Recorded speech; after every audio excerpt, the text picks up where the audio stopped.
Hello students. In this session, first we shall discuss the solution of your worksheet 1.2. Right. The worksheet 1.2 was based on the HCF and the LCM by the fundamental theorem of arithmetic. So let us start with the first question. Express the given numbers as a product of its prime factors. The first question is 2120. I start by 2. 2 ones are 0, 6, 0. 2 into 530. 2 into 265. 5 into 51. In fact 5 into 53, my mistake. 53 ones are. So 2120 is 2 cube into 5 into 53. Second, 4825. I start dividing by 5. 5 nines is a 45. Carries 3. 5 6 are 30. Carries 2. 5 5 are. Then 5 ones are carries 4. 5 nines are carries 1. 5 threes are. Now 193 is a prime number, so 193 into 1. So 4825 is 5 ka square into 193. Next question 3. 8008.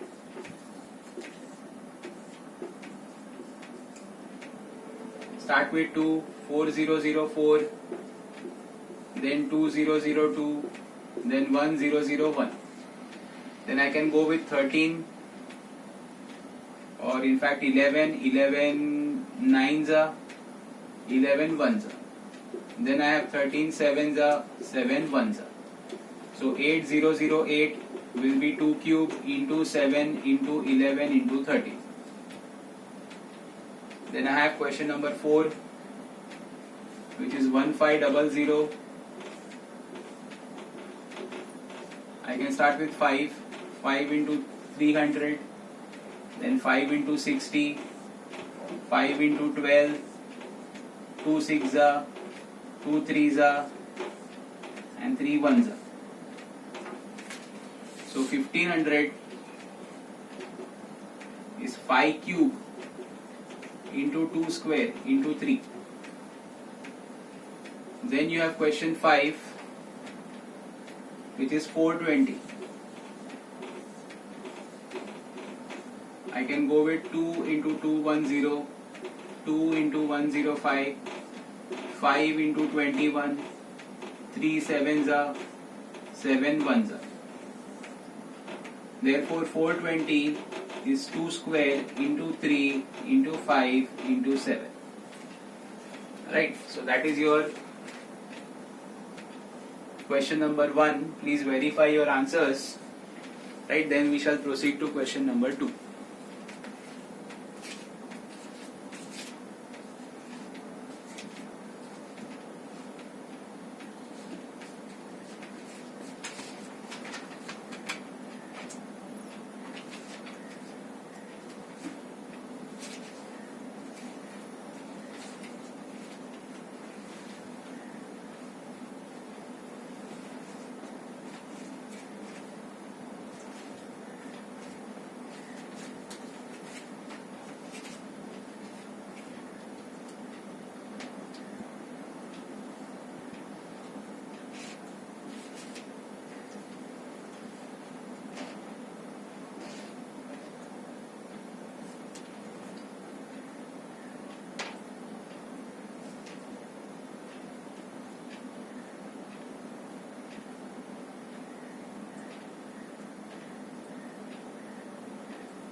Okay, let us proceed to question number 2.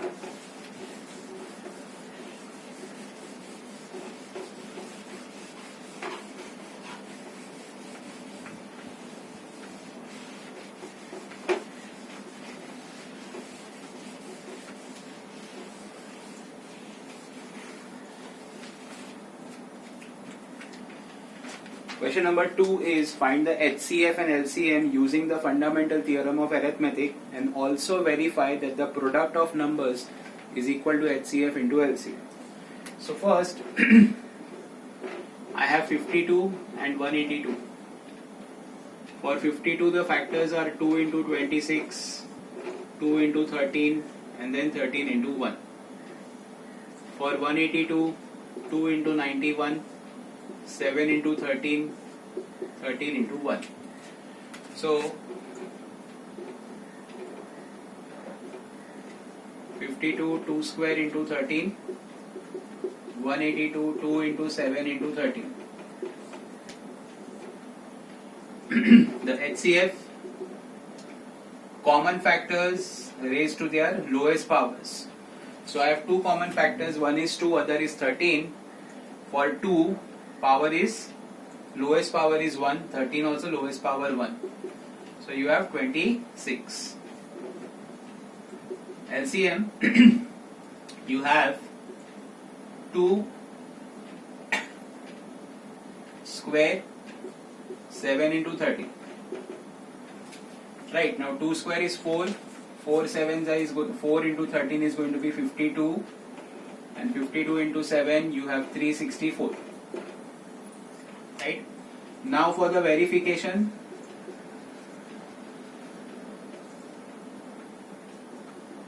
that HCF into LCM and the product of numbers should be same. What is the HCF? 26. LCM is 364. So if I multiply 364 and 26, 38, 21, 2 4 is 8, 2 6 is 12, and this is 7. So you get 9464. The next is 52 into 182. 2 2s is 4, 2 8s are 16, 5 2s are 10, 5 8s is 40, carries 4. So you get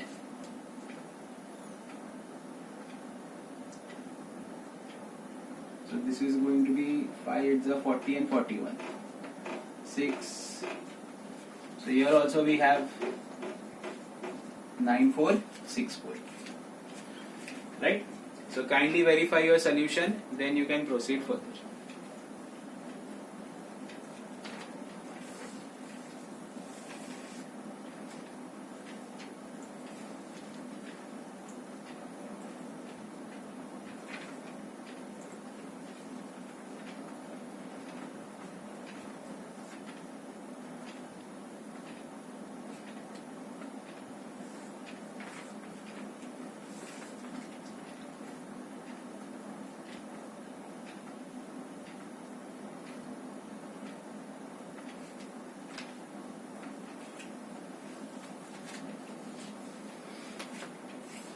Okay, sum number 2.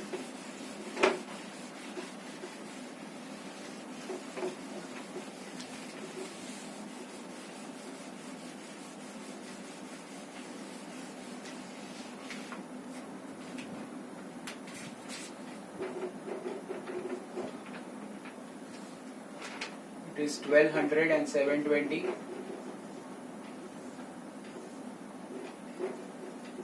For 1200, first I go for 2 into 600, then 2 into 300, 2 into 150, 3 into 50, 5 tens are, 5 twos are, and 2 ones are. So 1200 is going to be 2 raised to 4 into 5 square into 3. The second number is 720. I start with 2 into 360, 2 into 180, 2 into 90, 2 into 45, 3 into 15, 3 into 5, 5 ones. So 720 is 2 raised to 4 into 3 square into 5. Right? Now HCF.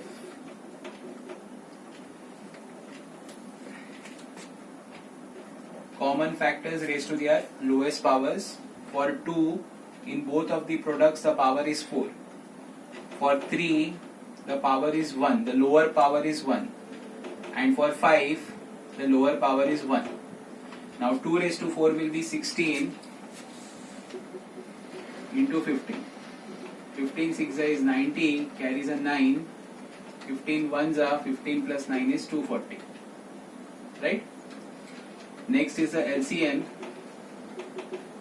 LCM will be product of all factors. So 2 raised to 4 into 3 into 5, but to their highest powers. Highest power of 3 is 2 and highest power of 5 is also 2. So 2 raised to 4 is 16 into 9 into 5 square is going to be 25. Right? Now 16 into 25 is 16 5 is 80. 16 2 is 32 plus 8 is going to be 400 into 9. So what I get is a 3600 as my LCM. Now for the verification. First HCF into LCM. What is HCF? HCF is 240.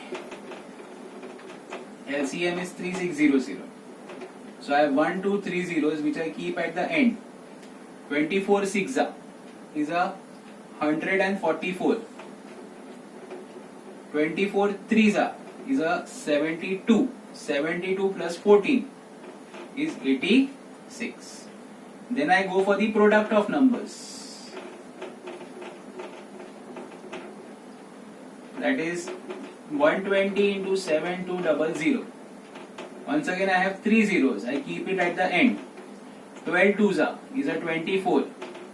12 7s is a 84. 84 plus 2 is going to be 86. Right? So that is your second question. Please kindly verify your answer and then we can proceed.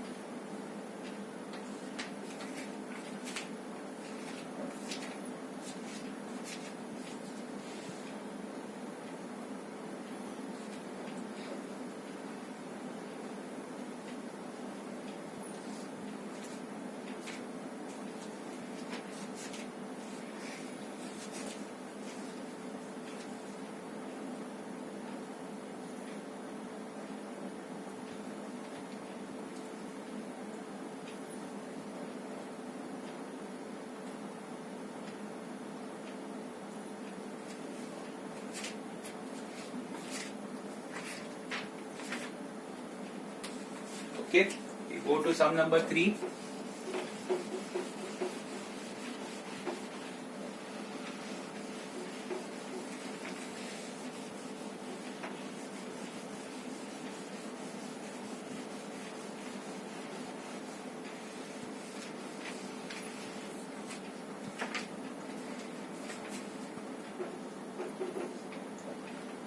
The HCF of two numbers is 23.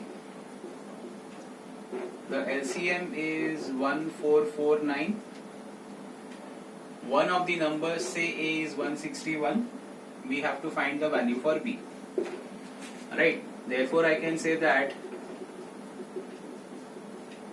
HCF into LCM is what? A into B. That is, we know this formula.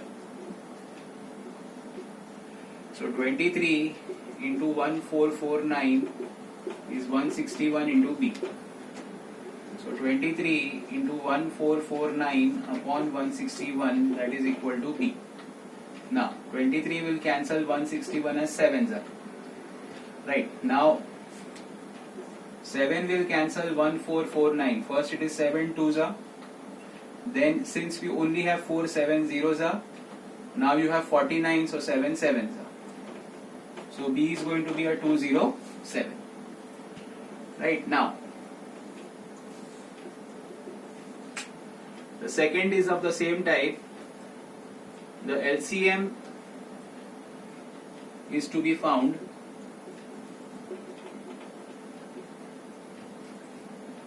The HCF is 40. A is 1160. and B is 1240. So first I can say HCF into LCM is equal to the product of the numbers.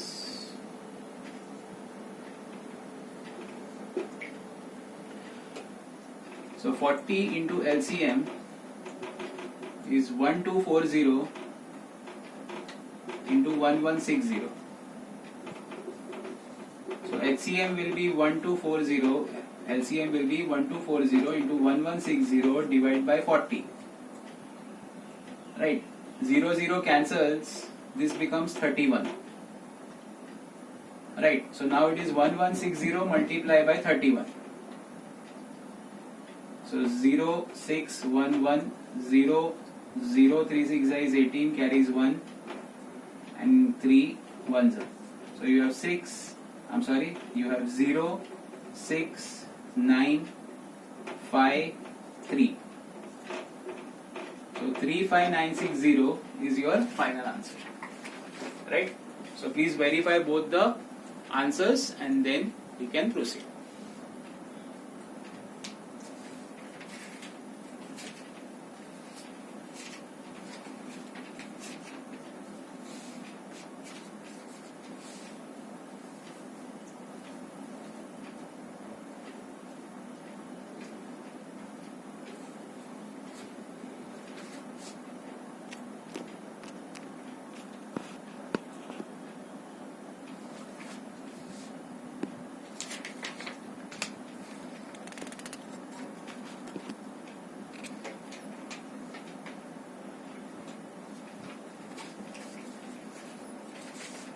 Okay, let us proceed to question number 4.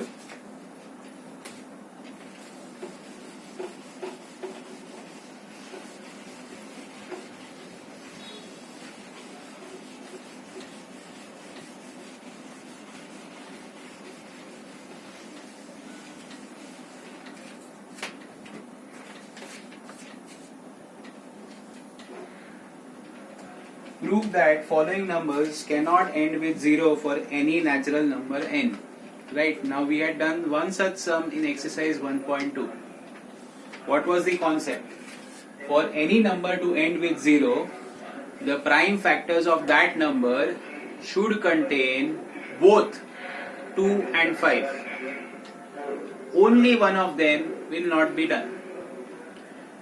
So, for any number to end with 0, the prime factors should contain both 2 and 5. Right? So here, since you have to prove that none of these numbers given end with 0, we will just show that the prime factors do not contain 2 as well as 5 together.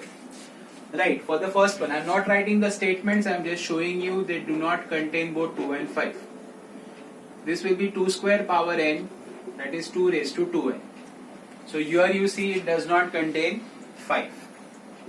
Second, 6 raised to n. This will be 2 into 3 whole power n. So 2 raised to n into 3 raised to n. Once again, this does not contain 5. Question 3. 8 raised to n. This is 2 to the power 3 whole power n, that is 2 raised to 3n. So this one does not contain 5 either. Question 4. 12 raised to n. I can write this as 2 square into 3 whole power n. So 2 raised to 2n into 3 raised to n. Does not contain 5. So does not end with 0. Question 5 is 15 raised to n. Right? This is 3 into 5 whole power n. So this is 3 raised to n into 5 raised to n. Here this one does not contain 2. So does not end with 0. That means for any number to end with 0, the prime factors should contain both 2 and 5. Right? Carefully verify your answers and then we proceed.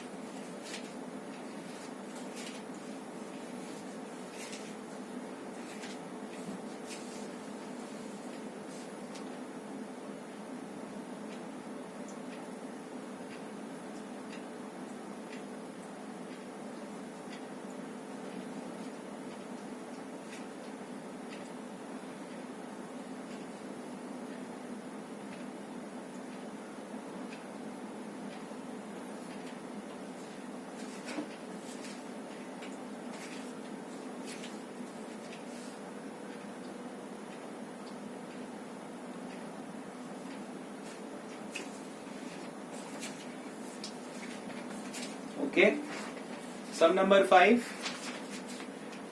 Find the least number that is divisible by numbers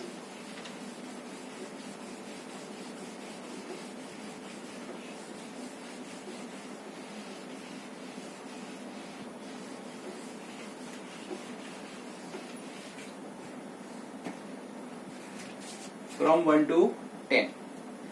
Right. So, least possible or least number, that means we will find the LCM. First we write the factors for all these numbers.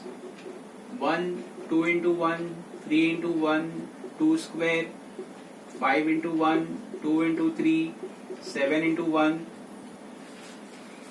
2 cube, 3 square and 2 into 5. So least number divisible by numbers from 1 to 10, right, will be product of all factors raised to their highest power. For 2 in the entire list, the highest power is 3. For 3 in the entire list, the highest power is 2. For 5 and 7, it is 1 and 1. So this is 8 into 9 into 5 into 7. First it is 8 5s are 40.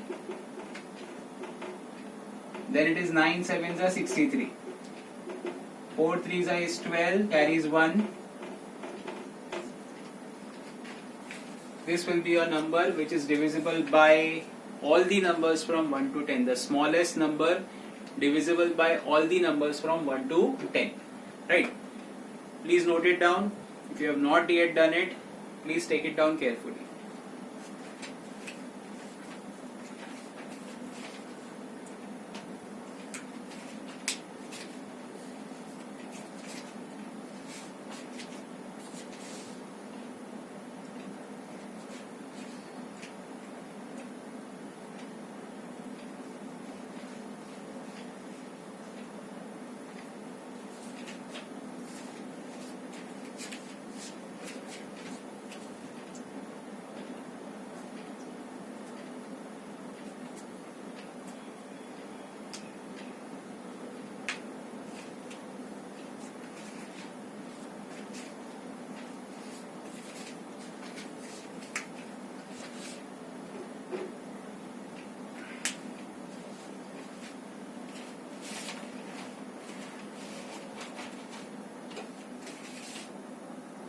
Okay.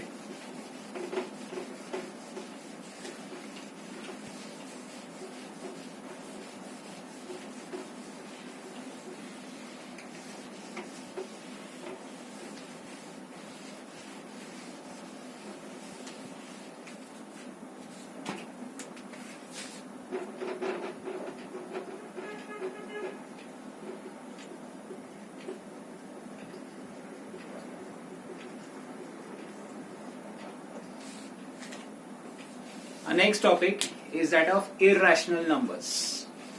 Now, we have discussed the topic of irrational numbers in standard 9. Right? We said that numbers which are not rational are considered irrational. And there are two types of example for irrational numbers. One, the root of such numbers which are not perfect squares. It may be even perfect cubes and so on. But we deal with only square root of numbers which are not perfect squares in our syllabus. Also, decimal expansions which are non-terminating and non-recurring, right, are considered irrational.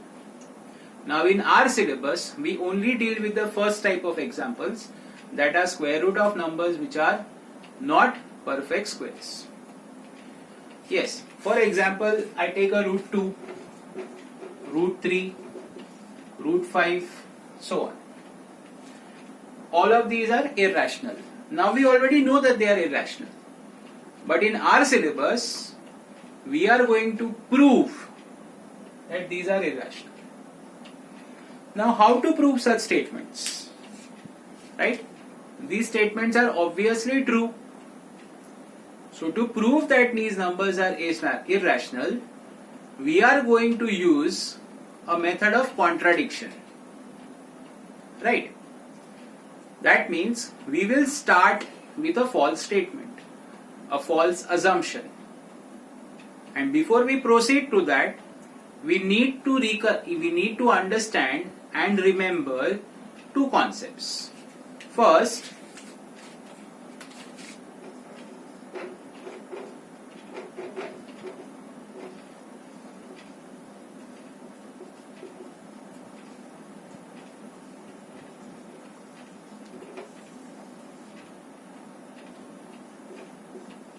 if p square is divisible by a, then p is also divisible by a. Right? I can take an example for this, that if 16, which is 4 square, is divisible by 2, then 4 is also divisible by 2. Right? And here it should be more appropriately since. Next, we have to understand what are co-prime numbers. Numbers, or in fact I will say pair of numbers which have only one as their common factor.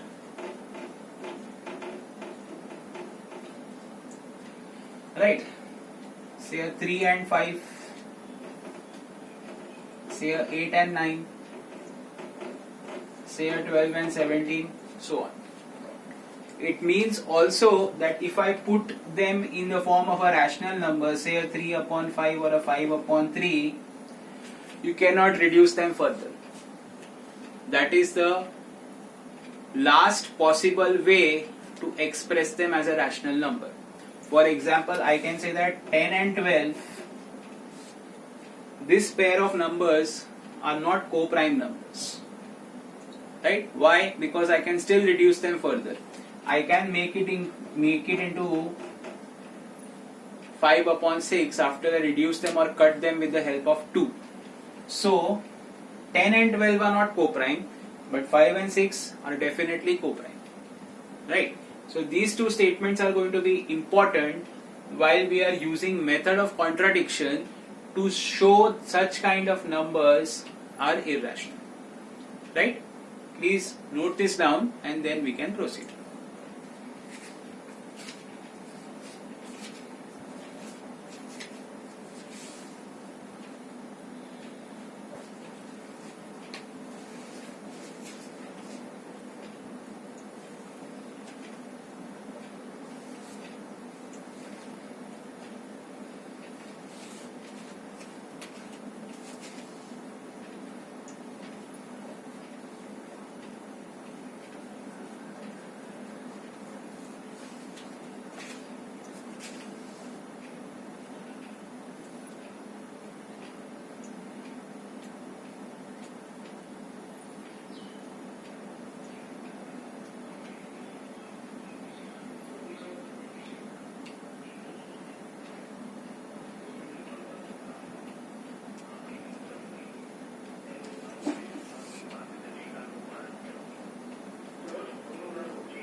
Okay, let us proceed.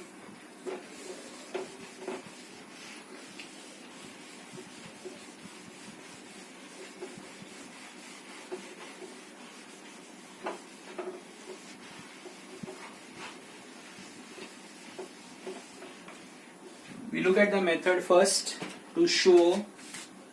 It is also a theorem in your textbook that proves that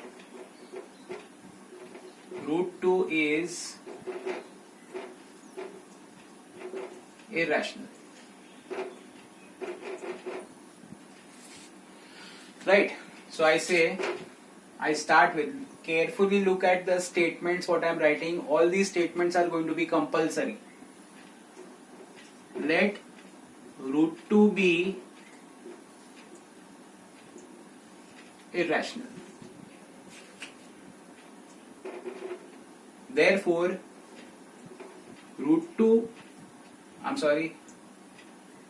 my mistake, let root 2 be rational, since we have to start with a contradictory statement. Right? That means I should start by saying let root 2 be rational. Right? So root 2 can be expressed in the form of a upon b, where a and b are co-primes and b is not equal to 0. Right? So root 2 is equal to what? A upon b, where a and b are co-primes and b is not equal to 0.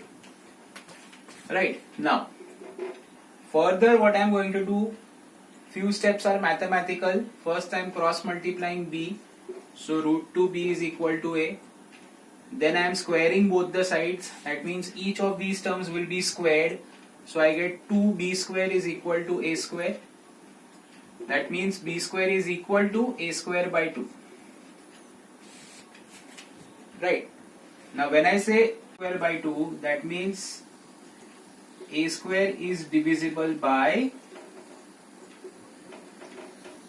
2. Now if you recollect the results what we had written before this particular question, then I can say that a is divisible by 2.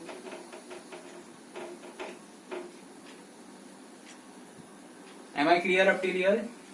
I start once again. Let root 2 be rational.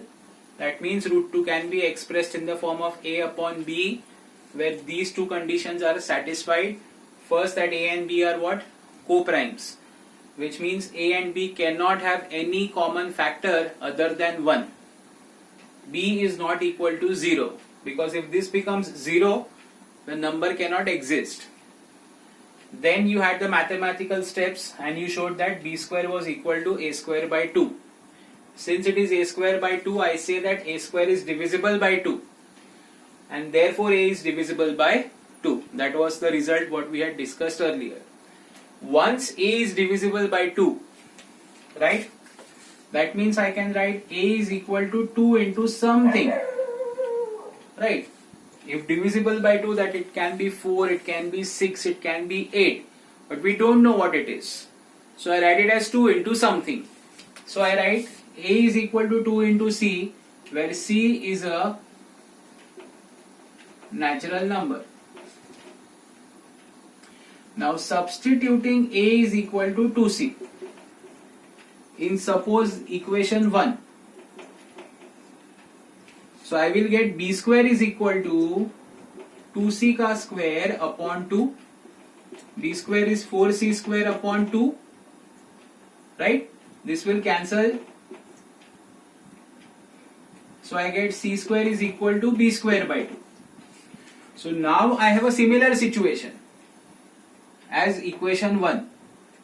So when a square was divided by 2, I said that a square is divisible by 2. So here b square is divided by 2, therefore I can say b square is divisible by 2, and therefore b is divisible by 2. So if I observe these two block statements, I can say that therefore I can say a and b are not co-primes. Why are they not co-primes? Because both a and b have a factor other than 1. Who is that? 2.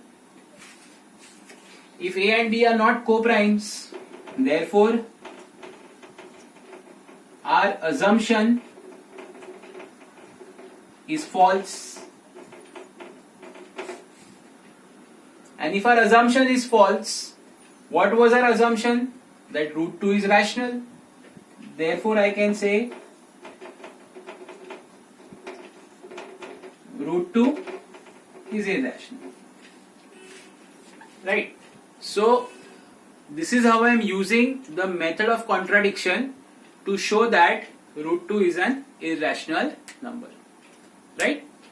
Carefully note it down and then we can proceed to the next one.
Okay, let us proceed.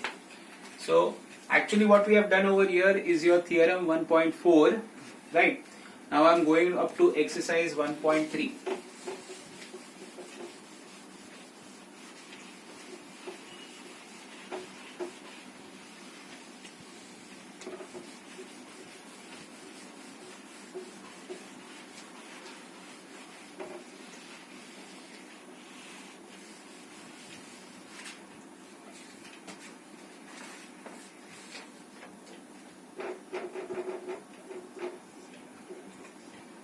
First question, prove that root phi is irrational. So we start with the contradictory statement, let root phi be rational. Therefore root phi can be expressed in the form of A upon B, where A and B are co-primes, B not equal to 0. Right? Steps are going to be the same as your previous root 2 sum, right, or root 2 theorem, sorry, right, but only what changes, instead of root 2 I am having root 5. Now cross multiply, so root 5 into B is equal to A. So squaring both the sides I get 5b square is equal to a square, and thus b square is equal to a square by 5. Right, now if you recollect, this means that therefore a square by 5, or sorry, therefore a square is divisible by 5. Therefore a is divisible by 5. And thus a can be expressed as 5 into something, and I write it as a is equal to 5 into c. Now substituting a is equal to 5c in, say for example, equation 1. So what do we get is 5c whole square upon 5 is equal to b square. So I get 25 c square upon 5 is equal to b square. So I get c square is equal to b square upon 5. Right? Which means that b square is divisible by 5. And therefore b is divisible by 5. Right? Now, once again, if I look at these two block statements, I can conclude that therefore A and B are not co-primes. Why are they not co-primes? Because they have a factor, a common factor other than 1. Right? That means our assumption is false. And if our assumption is false, root 5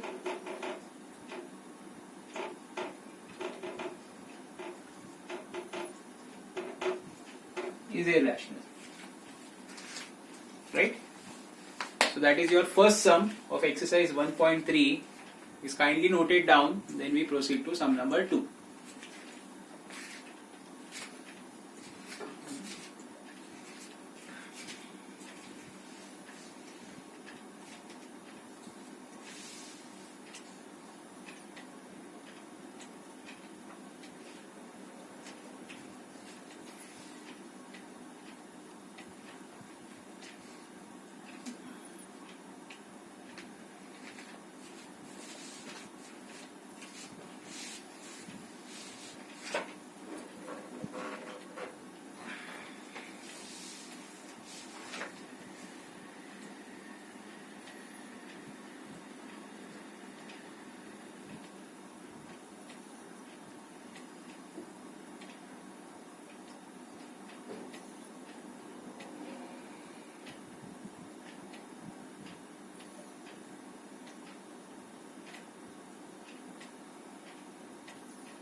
Okay.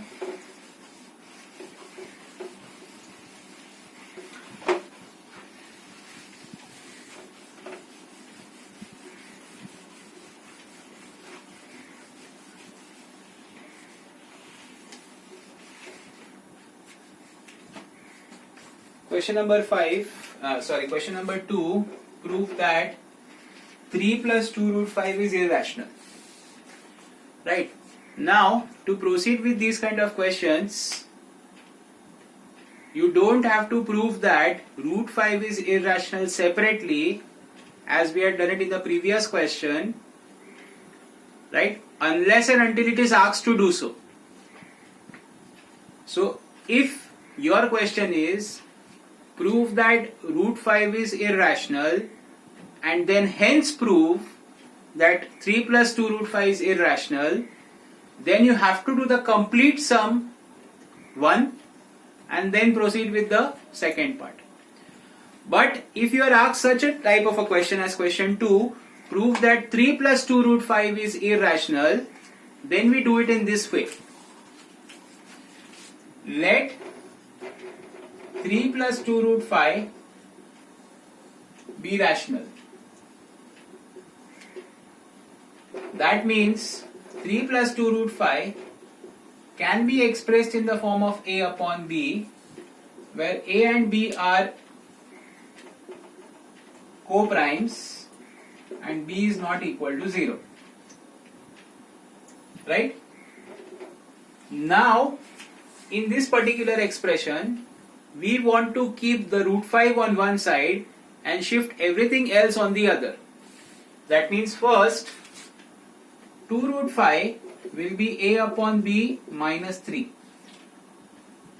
Therefore 2 root 5 will be a minus 3b upon b. And therefore root 5 is a minus 3b upon 2b. Right? Now we know that root 5 is what? Irrational. And the right side is how? So I can say rational.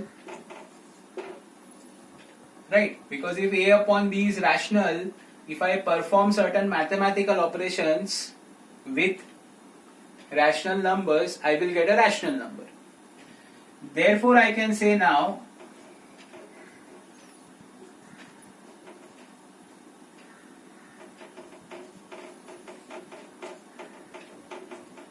that this is not possible that a rational and an irrational number can be equal.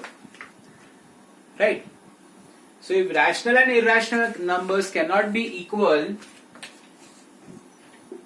therefore our assumption is false. Therefore 3 plus 2 root 5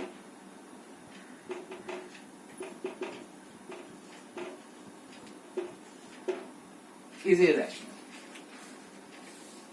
Right? Once again, I clarify this for both CBSE and Gujarat Board that this is the method to use when you are asked to show a number like 3 plus 2 root 5 is irrational. If in the front of this question you are asked first prove root 5 rational and then show this is irrational, then you have to do your sum number 1 where you showed root 5 irrational and then follow up by this. Right? So please proceed. Then we move on to question 3.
Okay, we move on to your next question number 3.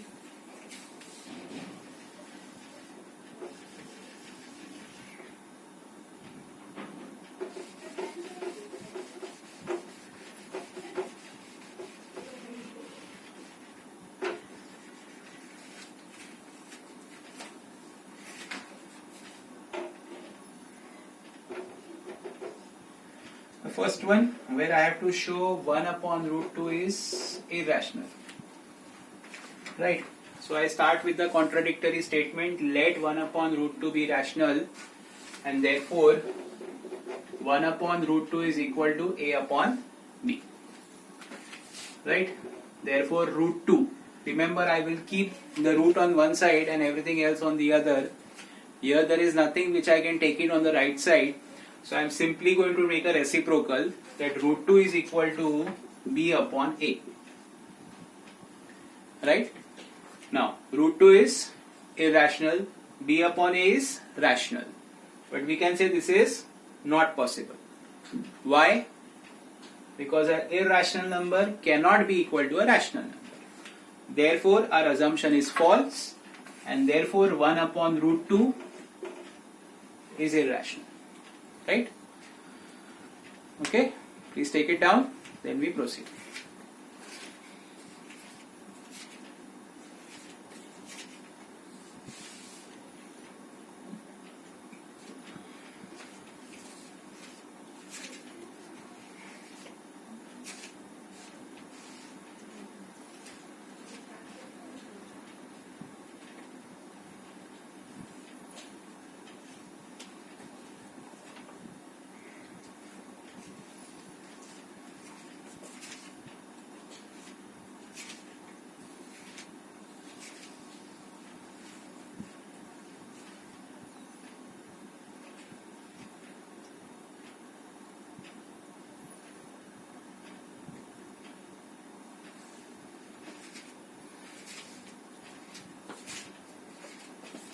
Okay, we move on to your next question.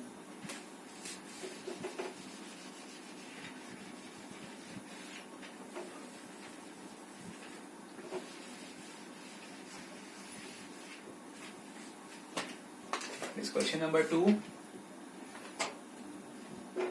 where we want to prove that 7 root 2 is irrational. So I start with the statement, let 7 root 2 be rational. Therefore, 7 root 2 is equal to what? A upon B. These statements remain compulsory, that A and B are co-primes and B is not equal to 0. Therefore, root 2 is equal to A upon 7B. Remember, I keep the root on one side and everything else is shifted on the right side. Now, root 2 irrational, A upon 7B rational, which is not possible. Therefore, our assumption is false, and therefore 7 root 2 is irrational. Right? Once again, please note it down. Then we proceed to question 3.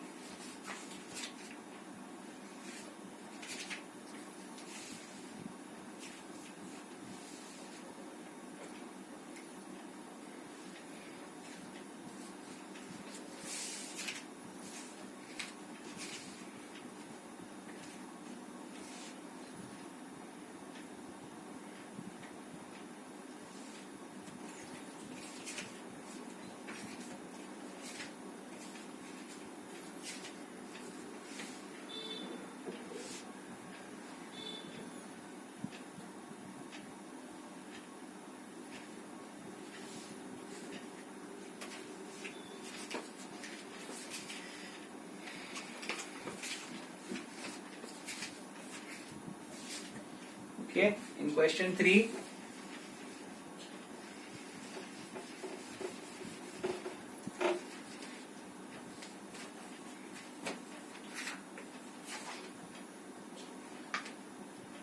we have to show that 6 plus root 2 is irrational. So once again, same statement, let 6 plus root 2 be rational. So 6 plus root 2 is A upon B. Therefore, root 2 is equal to A upon B minus 6. Root 2 will be A minus 6B upon B after I take LCM. And then the same procedure. Root 2 is irrational. A minus 6B upon B is rational, because 6 upon 1 is going to be a rational number. So when I subtract a rational number from a rational number, I get a rational number, which we can say is not possible. What is not possible? That irrational and rational numbers cannot be equal. Right? Therefore, our assumption is false, and therefore 6 plus root 2 is irrational. Right? Carefully note it down.